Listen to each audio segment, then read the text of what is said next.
Favourite হিসেবে শুরু, ফেভারিটের মতোই শেষ। বলা হচ্ছে এশিয়ান চট্টগ্রামের কথা।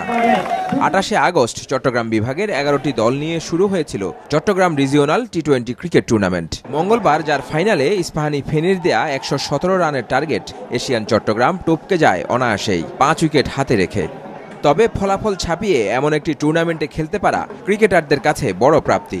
ডেফিনেটলি এটা আমাদের জন্য খুব ভালো একটা অপরচুনিটি ছিল, যেহেতু সামনে আমাদের এনসিএল টুর্নামেন্ট টি20 চালু হচ্ছে।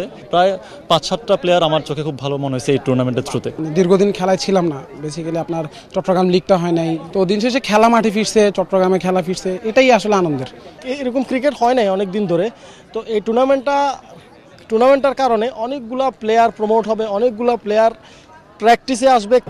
বিপিএল, এনসিএল ও ঢাকা প্রিমিয়ার লিগ খেলা ক্রিকেটারদের নিয়ে গড়া চট্টগ্রামের সামনে দাঁড়াতে পারেনি অন্য কোনো দল। দুর্দান্ত টিম ওয়ার্কের ফলে এ সাফল্য, বলছেন চট্টগ্রামের টিম ম্যানেজার। চট্টগ্রাম টিম প্রথম থেকে সবার ফেভারিট টিম ছিল এবং এটা নিয়ে এটা আলাদা একটা প্রেশার কাজ করে সবার জন্য। সো সবাই ওভাবে টেন্ডেন্সি নিয়ে খেলছে। প্রত্যেকটা ম্যাচের আমাদের একটা স্ট্র্যাটেজি ছিল, আলহামদুলিল্লাহ আমরা স্ট্র্যাটেজি ফলো করে আজকে আলহামদুলিল্লাহ উইন আমরা।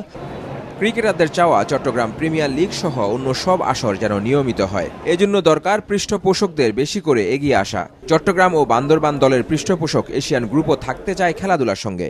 আমার মনে হয় আমরা আরও এগিয়ে আসা উচিত। এই জন্য এগিয়ে আসা উচিত, কারণ এই যে আঞ্চলিক টুর্নামেন্টটা হচ্ছে, এখানে কিছু লোক তো অন্তত পার্টিসিপেট করলো। এটা দিয়ে প্লেয়ার উঠে আসবে, খেলার মান ভালো হবে, এখান থেকে জাতীয় টিমে খেলবে, ডিভিশনাল টিমে খেলবে, এগুলো তো আছে। আবার আমি যদি বলি আমার কর্পোরেটেও এটা কাজে লাগে, মানে এটা দিয়ে তো একটা ইকোনমিক অ্যাক্টিভিটিস হচ্ছে। এর পরের বার ওয়ানডে ফরম্যাটে এই টুর্নামেন্ট আয়োজনের পরিকল্পনা টুর্নামেন্টের সদস্য সচিব আকরাম খানের। তার আশা অন্য বিভাগগুলোতেও খুব শীঘ্রই চালু হবে রিজিওনাল ক্রিকেট। সবচেয়ে ভালোভাবে আগাচ্ছে আপনার সিলেট, ওরা খুব ভালোভাবে প্ল্যান করছে, ওরা কিন্তু খুব ভালো একটা ফ্র্যাঞ্চাইজি করবে।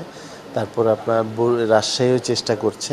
বাংলাদেশের প্রথম একটা রিজিওনাল ক্রিকেট শুরু হয়েছে, 4-5 বছর পর আপনার ফলটা পাবেন।